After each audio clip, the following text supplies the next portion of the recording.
कैसे हो दोस्तों। डिजिटल प्लेटफॉर्म पे आप लोगों का स्वागत है। आज हम पढ़ने वाले हैं भौतिक स्वरूप राजस्थान का। और राजस्थान के भौतिक प्रदेश में आज हम लोग जो चर्चा कर रहे हैं वो कर रहे हैं दक्षिणी पूर्वी पठारी प्रदेश की चर्चा अपन लोग करना चाहते हैं। और आप लोग जो है शुरू करें हम लोग, इससे पहले आप लोग चैनल को लाइक कर लें, शेयर करें, सब्सक्राइब करें और घंटी का बटन अवश्य दबा लें। आज अपना टॉपिक रहेगा दक्षिणी पूर्वी पठारी प्रदेश के बारे में अपन चर्चा करेंगे विस्तार पूर्वक। तो चलिए आगे बढ़ते हैं और शुरुआत करते हैं दक्षिणी पूर्वी पठारी प्रदेश की। ठीक है।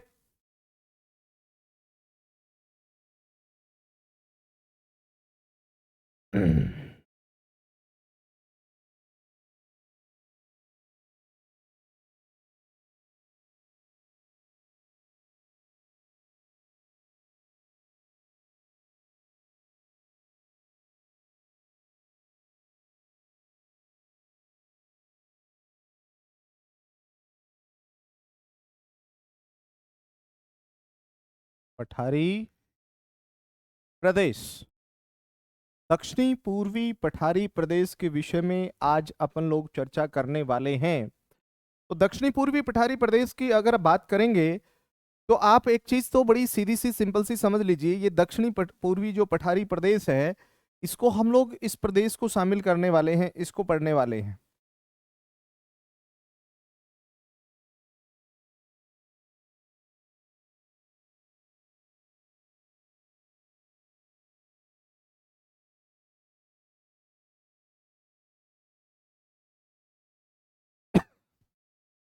ये जो हमारा दक्षिणी पूर्वी पठारी प्रदेश है, इसी को हम लोग जो है हाड़ौती का पठार भी कहते हैं। क्या कहते हैं बताओ? हाड़ौती का पठार भी कहते हैं। क्या कहते हैं बताओ? हाड़ौती का पठार भी इसको कहा जाता है। और ये जो हाड़ौती का पठार है, ये मालवा के पठार का ही विस्तारित रूप है। मालवा के पठार का ही विस्तारित रूप है। और ये मालवा का पठार कहाँ विस्तृत है? तो कहना है मध्य प्रदेश में। कहाँ पे बोलो? मध्य प्रदेश में विस्तृत है। और यहाँ की जो मृदा विशेष रूप से आपको देखने को मिलेगी वो कैसी होगी? काली मृदा देखने को मिलेगी। कौन सी मृदा? काली मृदा यहाँ पे आप लोगों को देखने को मिलेगी। ये भी आपको ध्यान में रख लेना है। दूसरा, यहाँ पे अगर अपन देखें तो यहाँ पे हमें बेसाल्ट चट्टानें देखने को मिलती हैं। मतलब ये बेसाल्ट चट्टानों से निर्मित एक प्रदेश आपको देखने को मिलेगा। और इस प्रदेश का निर्माण जो है ज्वालामुखी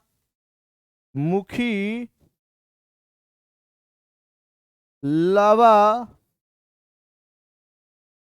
निर्मित मृदा से हुआ है। मतलब ज्वालामुखी लावा निर्मित मृदा से ही इस प्रदेश का निर्माण हुआ है। इसलिए हम लोग कह सकते हैं यहाँ की मिट्टी जो है वो कैसी है? काली है। ये भी ध्यान में रख लेना है। और इसके बाद में हम लोग यहाँ पे चर्चा करें, ये जो प्रदेश है ये राजस्थान का लगभग अगर देखा जाए 6.89% क्षेत्रफल घेरे हुए है। क्षेत्रफल कितना घेरे हुए है बताओ? 6.89%, अर्थात लगभग 7% क्षेत्रफल घेरे हुए है ये प्रदेश। कौन सा प्रदेश बताओ? दक्षिणी पूर्वी पठारी प्रदेश, जिसको हम लोग कहते हैं हाड़ौती का पठार। किसका पठार कहते हैं बताओ? हाड़ौती का पठार कहते हैं। आपको ध्यान में रख लेना है। और इस प्रदेश में राजस्थान की लगभग 11% जनसंख्या निवास करती है। कितनी बताओ? लगभग 11% जनसंख्या इस प्रदेश में निवास करती है। ये इसकी दूसरी विशेष बात है। और ये प्रदेश जो है इसका विस्तार मुख्य रूप से आपको देखने को मिलेगा कोटा, बूंदी, बारा, और झालावाड़। इसका विस्तार कहां देखने को मिलेगा? कोटा, बूंदी, बारा और झालावाड़ में आपको देखने को मिलेगा। क्योंकि आप लोग बड़ा सीधा सा सिंपल सा देखो भाई, ये जो जिला है इसको बोलते हैं बारा।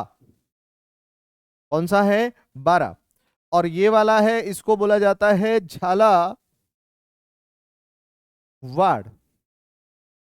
और यहां पे है कोटा,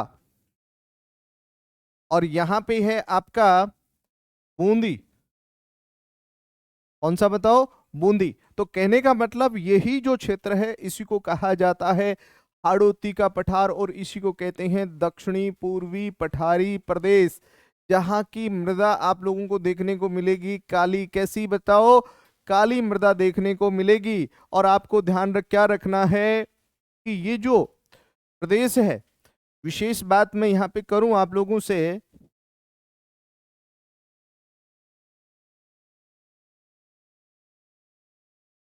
इस प्रदेश को गोंडवाना लैंड का भाग माना जाता है। किसका भाग मानते हैं बताओ?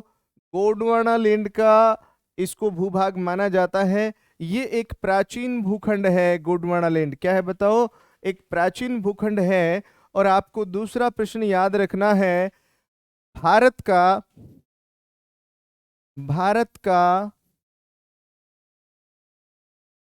प्रायद्वीपीय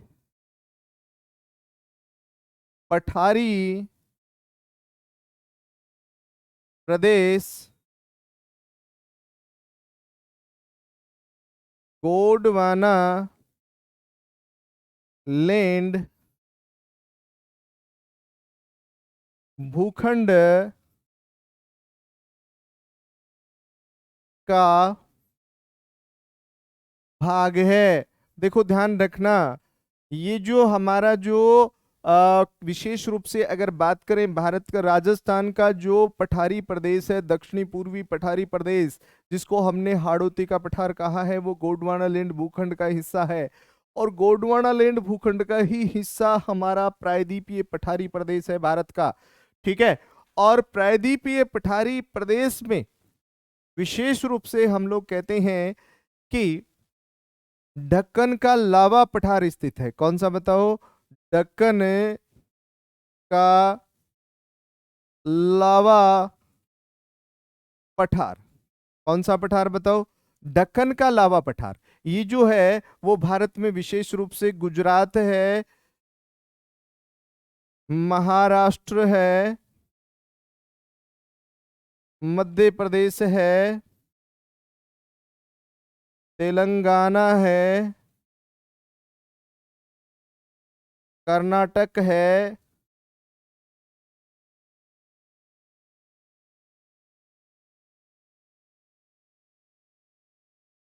कर्नाटक है, दक्षिण पूर्वी राजस्थान है। और ये जो दक्षिणी पूर्वी राजस्थान है इसी को कहते हैं हाड़ौती का पठार। और ध्यान रखना, इसी मालवा के पठार का हिस्सा माना जाता है, सॉरी, ढक्कन के लावा पठार का हिस्सा माना जाता है मालवा का पठार। और ये मालवा का पठार कहाँ पे है? मध्य प्रदेश है।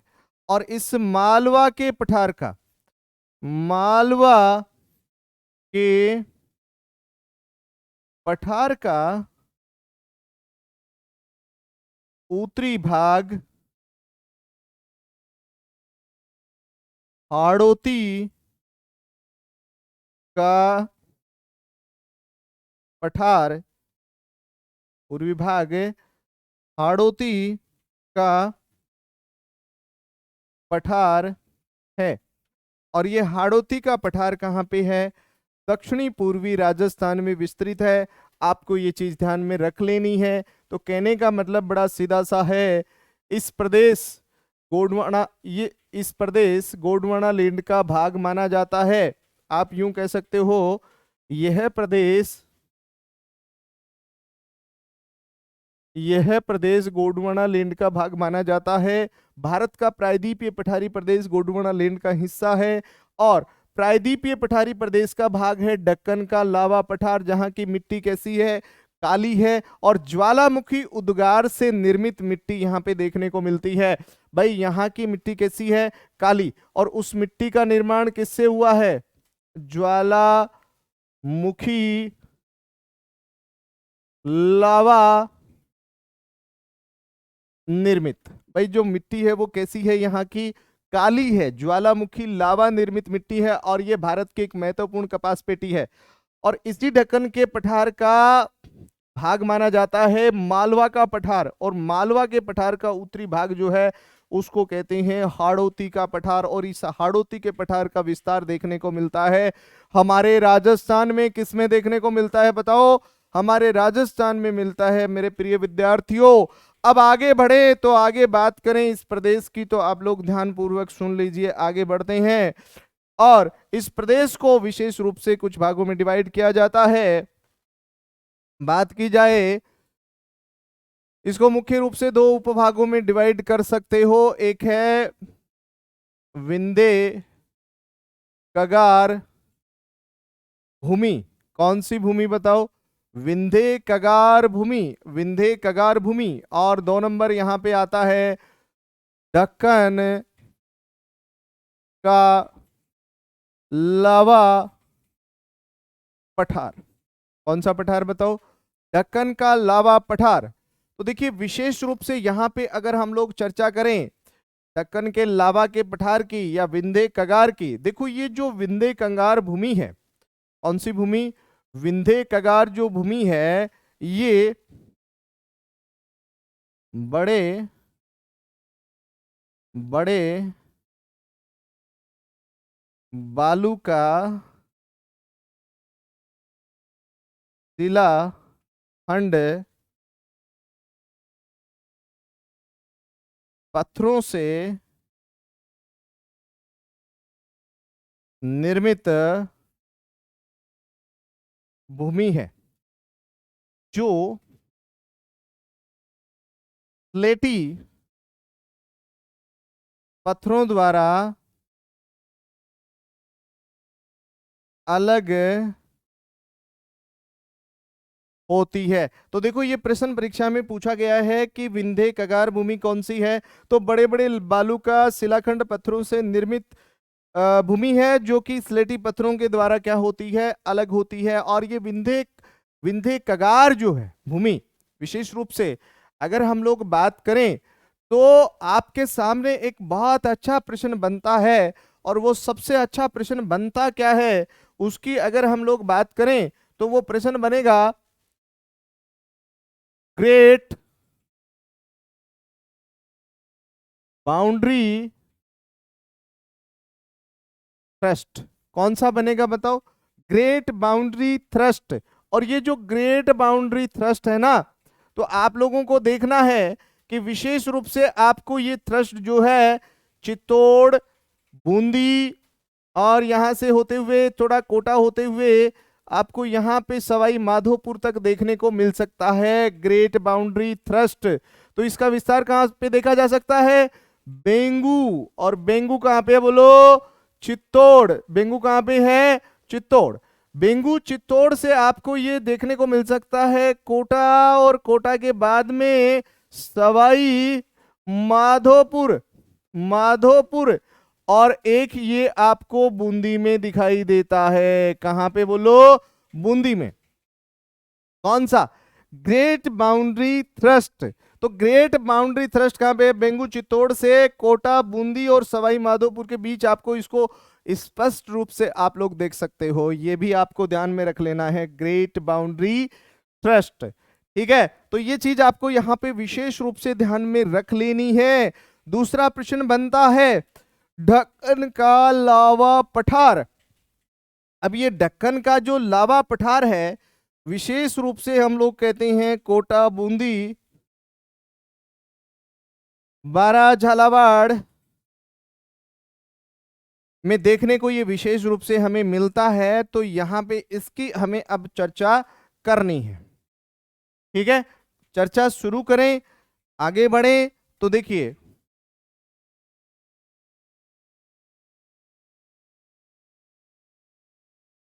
पहला प्रश्न, ये जो हमारा जो दक्कन का लावा पठार है या हमारा जो पठारी प्रदेश है, इसको हम लोग कुछ उपभागों में डिवाइड कर सकते हैं और उनको डिवाइड करके और पढ़ सकते हैं अच्छे तरीके से। अ, एक तो इसका कर सकते हैं अर्ध चंद्राकार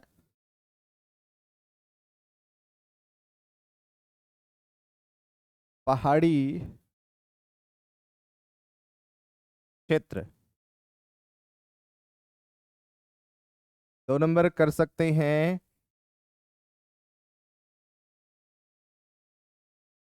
नदी निर्मित मैदान।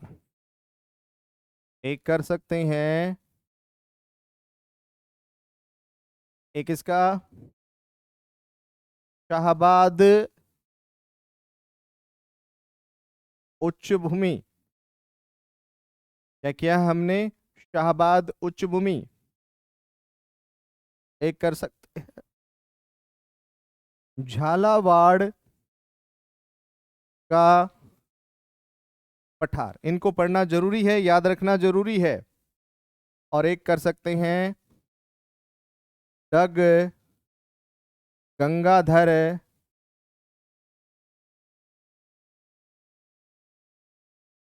भूमि। डग गंगाधर भूमि, आपको ये भी थोड़ा सा ध्यान में रख लेना है यहाँ पे, डग गंगाधर भूमि। तो देखो ये जो है ना, जो हमने लिखा, सबसे पहले क्या लिखा?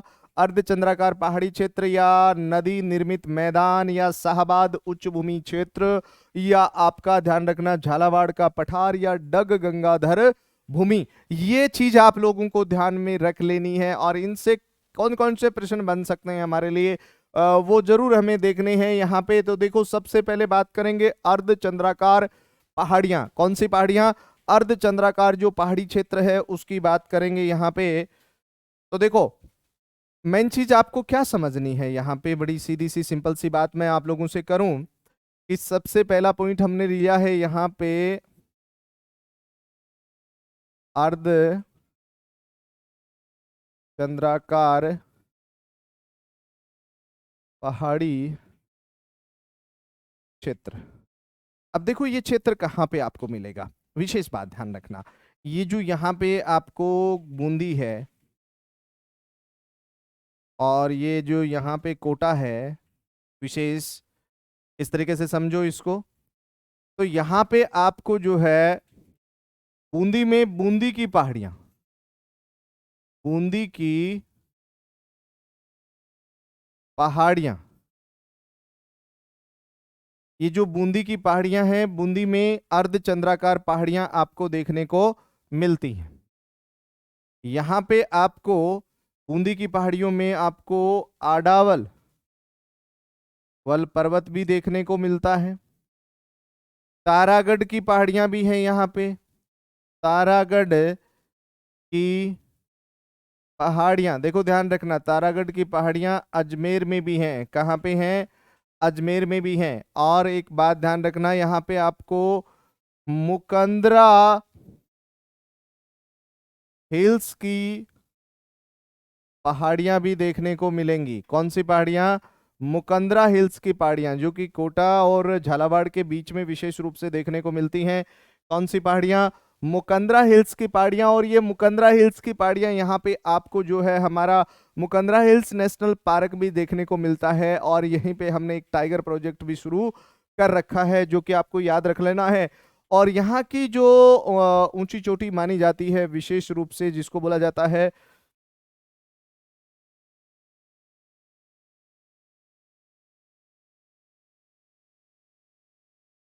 सैतूर। यहाँ की जो ऊंची चोटी मानी जाती है सैतूर, और सैतूर की जो ऊंचाई है वो 353 मीटर मानी जाती है। कौन सी बोलो? सैतूर। सैतूर की ऊंचाई कितनी मानी जाती है? 353 मानी जाती है, ये भी ध्यान रखना।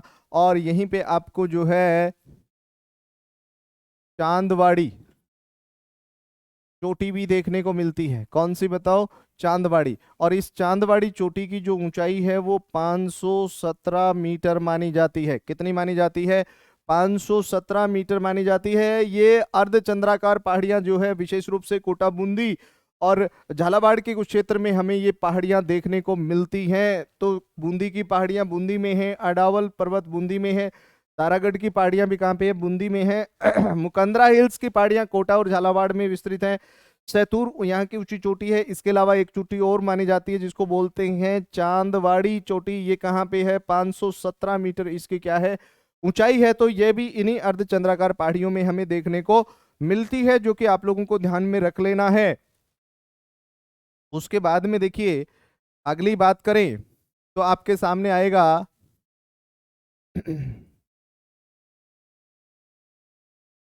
नदी निर्मित मैदान।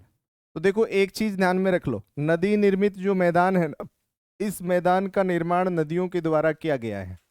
अब वो नदियां कौन कौन सी है जिन्होंने इस मैदान का निर्माण किया है? तो प्रमुख है चंबल। चंबल है। इसके अलावा पार्वती है, काली सिंध है, परवन है,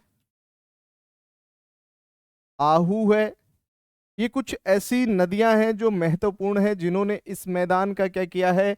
निर्माण किया है। जैसे कि हम लोग कहें चंबल नदी यहां से निकलती है इस तरीके से, तो ये कोटा बूंदी बहते हुए सवाई माधोपुर होते हुए आगे चली जाती है।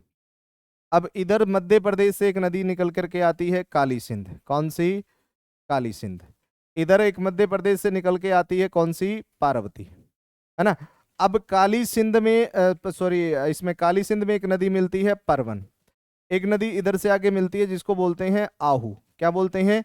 आहू बोला जाता है। तो ध्यान रखने वाली बात यह है कि ये जो बेल्ट है, ये जो क्षेत्र है, वो किसके द्वारा निर्मित है? नदियों के द्वारा निर्मित क्षेत्र इसको माना जाता है। इसीलिए हम लोग कह सकते हैं कि ये जो क्षेत्र है वो कैसा है? ये एक नदी निर्मित क्षेत्र है। ये ध्यान रखना। दूसरा प्रश्न देखो, यहां पे अगर अपन बात करें तो बनेगा शाहबाद उच्च भूमि क्षेत्र।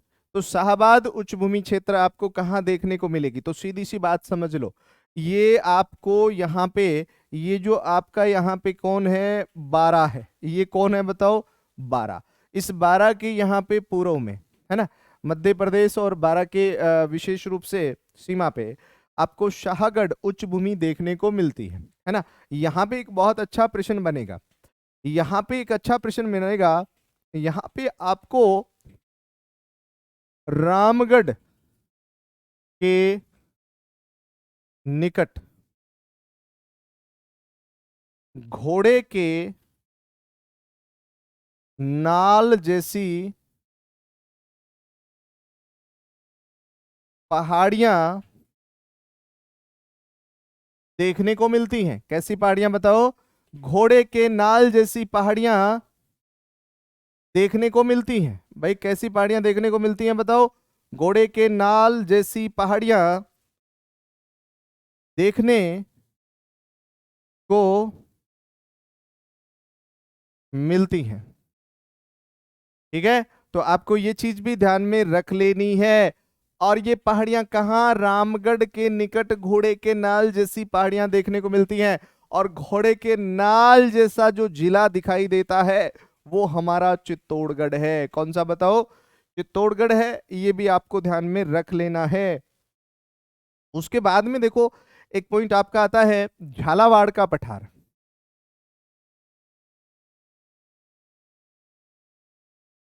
झालावाड़ का पठार। और ये जो झालावाड़ का पठार है, क्योंकि देखो ये आपका यहाँ पे झालावाड़ है, इस तरीके से आप देखोगे तो ये जो जिला है इसको बोला जाता है झालावाड़, ये झालावाड़ जिला है ना। तो झालावाड़ का पठार झालावाड़ में है और यहाँ की मृदा कैसी है, मध्य काली है। कैसी मृदा है बताओ, मध्य काली मृदा यहाँ पे देखने को आपको मिलेगी, ये एक विशेष बात है। और एक प्रश्न यहाँ पे बनता है, डग गंगाधर भूमि, कौन सी भूमि बताओ, डग गंगाधर। और ये भूमि जो है वो झालावाड़ के दक्षिण पश्चिमी झालावाड़ में स्थित है। भाई कहाँ स्थित है बताओ, दक्षिणी पश्चिमी झालावाड़ में स्थित है। कौन सी भूमि, डग गंगाधर भूमि। कौन सी भूमि बोलो, डग गंगाधर भूमि स्थित है। तो आपको ये चीज भी ध्यान में रख लेनी है। तो देखो यहाँ पे मेरे प्रिय विद्यार्थियों, हमने जो चर्चा यहाँ पे की है, कौन कौन सी चर्चा हमने की है जो कि आपको ध्यान में रख लेना है। हम लोग पढ़ रहे हैं दक्षिणी पूर्वी पठारी प्रदेश। कौन सा प्रदेश बताओ, दक्षिणी पूर्वी पठारी प्रदेश पढ़ रही हैं। और इसी प्रदेश में हमने जो है पढ़ा है, वो पढ़ा है दक्षिणी पूर्वी पठारी प्रदेश। तो देखो दक्षिणी पूर्वी पठारी प्रदेश को ही बोलते हैं हाड़ौती का पठार। किसका पठार, हाड़ौती का पठार बोला जाता है ना। और ये हाड़ौती का पठार मालवा के पठार का ही विस्तारित रूप है। और मालवा का पठार कहाँ पे है, मध्य प्रदेश में है। मिट्टी कैसी है, काली। कैसा बना है, बेसाल्ट चट्टानों से। ये कैसा पठार है, ये ज्वालामुखी लावा निर्मित पठार है ना। ध्यान रखना भाई, यहाँ पे क्षेत्रफल लगभग कितना है, 6.89%, जनसंख्या 11%।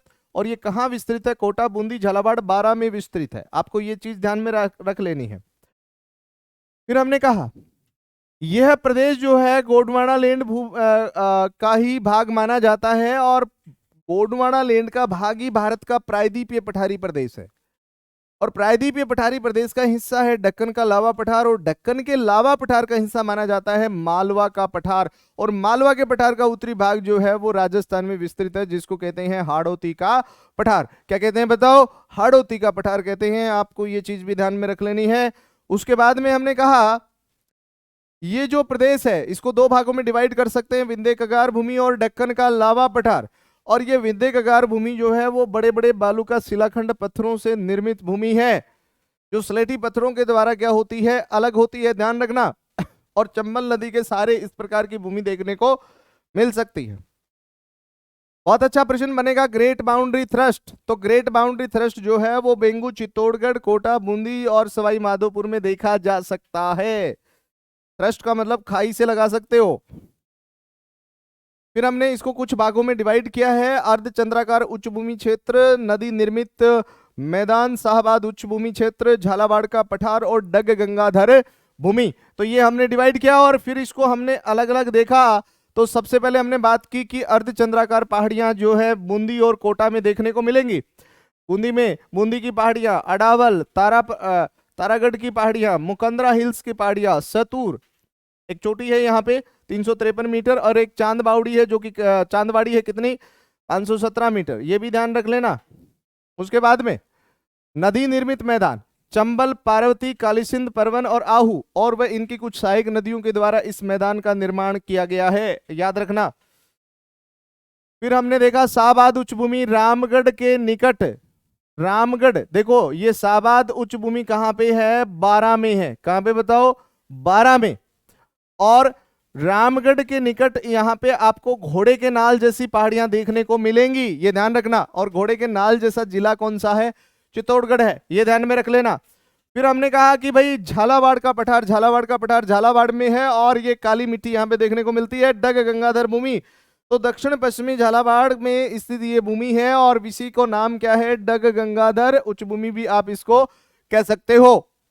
तो आज हमने बात की किसके विषय में, दक्षिणी पूर्वी पठारी प्रदेश के विषय में। और इसी के साथ हमने भौतिक प्रदेश को यहाँ पे कर लिया है कंप्लीट। और आप लोगों से यही कहेंगे, जय हिंद, जय भारत। अगला टॉपिक अगली कक्षा में।